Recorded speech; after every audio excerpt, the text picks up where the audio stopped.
Break के बाद आपका खैर मकदम है। जम्मू कश्मीर में कोविड के 44 नए पॉजिटिव केसों की निशानदही हुई है। कश्मीर डिवीजन से 36 और जम्मू डिवीजन से 8 नए केसेस रोशनी में आए हैं। 24 घंटों के दौरान कोविड मुतासिर रहे 83 मरीजों को अस्पताल से डिस्चार्ज कर दिया गया है। कश्मीर डिवीजन में 64 और जम्मू में 19 मरीजों को अस्पताल से छुट्टी मिली है। जम्मू कश्मीर में कोविड के 709 केसेस एक्टिव बताए जा रहे हैं। गुजर बस्ती से वत्राल के लोगों ने बुनियादी सहूलियात को लेकर एडीसी त्राल के सामने खामोश एहतजाज किया। लोगों की मांग है कि इलाके में पीने के पानी की सप्लाई को यकीनी बनाया जाए और सड़क की तजदीद और मरम्मत की जाए। इलाके में पहले एक पानी का टैंकर आता था, ताहम सड़क पर कोहरा लगने की वजह से वहां गाड़ी नहीं पहुंच पाती है।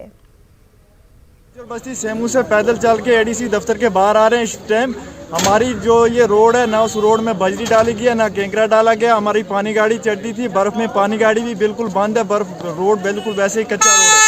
2011 से हम मुतालबा कर रहे हैं सरकार से कि हमें पानी मिले।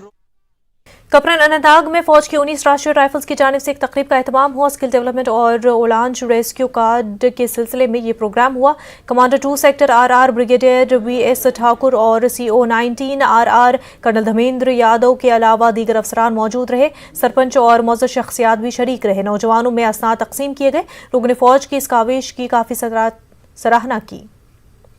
जिला सांबा के बलोरी गांव के बलबीर चंद का इल्जाम है कि इंतजामिया के साथ मिली भगत करते हुए उसकी जमीन पर कुछ लोगों ने कब्जा कर लिया है। बलबीर के मुताबिक वो गुज़िश्ता 1 साल से नाजायज कब्जे का मामला इंतजामिया के सामने ला रहा है, लेकिन उसकी अनसुनी कर दी जाती है। बलबीर ने बताया कि अदालत की तरफ से अहकामात होने के बावजूद इंतजामिया के नाक के नीचे उसकी जमीन पर कब्जा कर लिया गया है। बलबीर की माली हालत खराब है। सांबा में तहसीलदार राम पावल शर्मा ने मुनासिब कार्रवाई होते हुए बलबीर चंद को इंसाफ दिलाने का यकीन दिलाया है।